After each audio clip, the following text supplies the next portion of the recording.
რაც შეეხება ბელარუსს, იმართება მთავრობათა შორის ეკონომიკური კომისიის ხდომა, დელეგაციას ხელმძღვანელობს ვიცე-პრემიერი და საუბარი ქონდა სწორედ ეკონომიკურ საკითხებზე ბატონ ვიცე-პრემიერთან.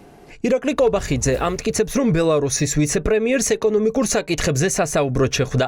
დღეს მთავრობის ადმინისტრაციიდან გავრცელებული ინფორმაციით გავიგეთ, რომ თბილისში ლუკაშენკოს რეჟიმის ერთ-ერთი გავლენიანი პირი იმყოფება.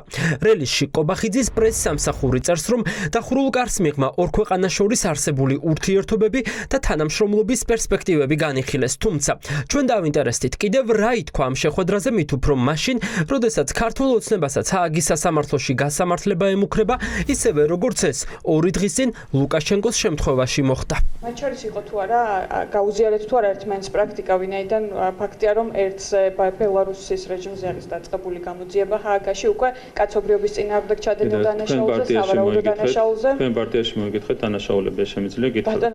ვინ არის კაცი, რომელიც კობახიძემ მთავრობის ადმინისტრაციაში დაპატიჟა და ხელი ჩამოართვა? ეს იური შულეიკოა, დიქტატორ ლუკაშენკოს ნდობით აღჭურვილი პირი, რომელიც სანქცირებულია ევროკავშირის, დიდი ბრიტანეთის, კანადის და კიდევ რამდენიმე სხვა ქვეყნის მიერ.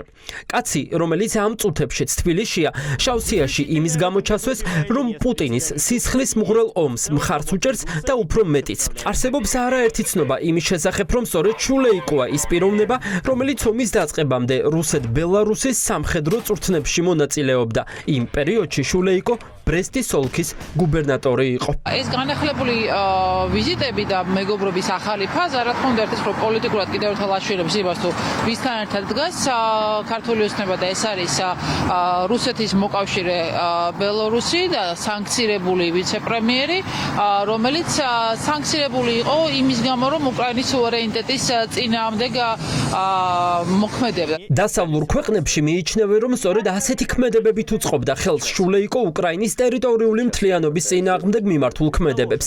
დასავლური სანქციების გამო მას გაყინული აქვს აქტივები, დაწესებული აქვს სამოგზაურო შეზღუდვა, გაშავებულია ბანკებშიც. შულეიკომ ყველაზე კარგად იცის, როგორ მუშაობს დასავლური სანქციები და რა ფასის გადახდა უწევთ მათ, ვინც დიქტატორული რეჟიმის ბრძანებების უპირობო შემსრულებელია. შულეიკოც ერთ-ერთია, ვისაც ახლა პასუხების გაცემა ჰააგის სასამართლოში ტრიბუნალზე მოუწევს. ბელარუსის ლუკაშენკოს რეჟიმის და ივანიშვილის არალეგიტიმური რეჟიმის პოლიტიკური ბედისწერა არის ერთმანეთზე გადაჯაჭვული. შეგახსენებთ სუსსა და ბელარუსის კგბ-ს შორის არსებულ ხელშეკრულებას, რომელიც საერთოდ არ არის საიდუმლო და მთელმა საზოგადოებამ იცის ამის შესახებ.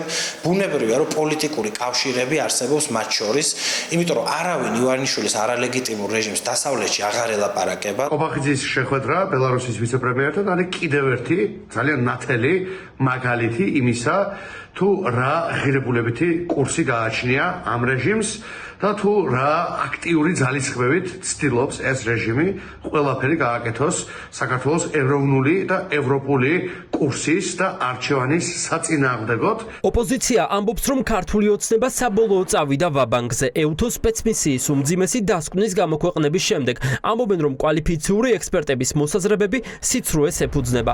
ყველა ტყუის და მხოლოდ მათ პარტიაში გახმოვანებული გზავნილებია ჭეშმარიტება. ახლა კი მუშაობის დაწყების და უკან დახევის ნაცვლად ვარკვევთ, რომ კობახიძე ლუკაშენკოს მოადგილეს ხვდება.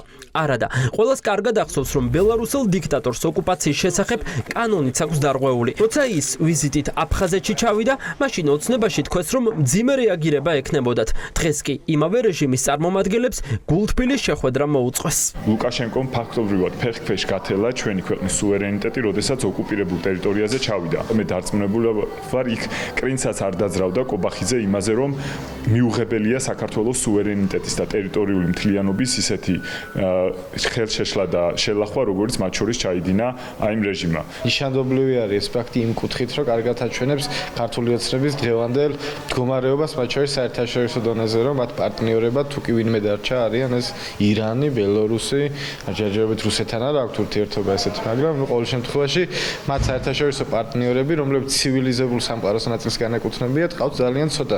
არსებობს კიდევ ერთი კითხვაც. შულეიკომ ხომ არ ჩამოიტანა თბილისში ახალი გზავნილები მინსკიდან, რომელიც რუსეთ-ბელარუსის სამოკავშირეო სახელმწიფოებში საქართველოს შესვლას უკავშირდება. კობახიძე კითხვებს არ პასუხობს. არადა ქართველ პრორუსებს ეს მოთხოვნა უკვე დიდი ხანია აქვთ.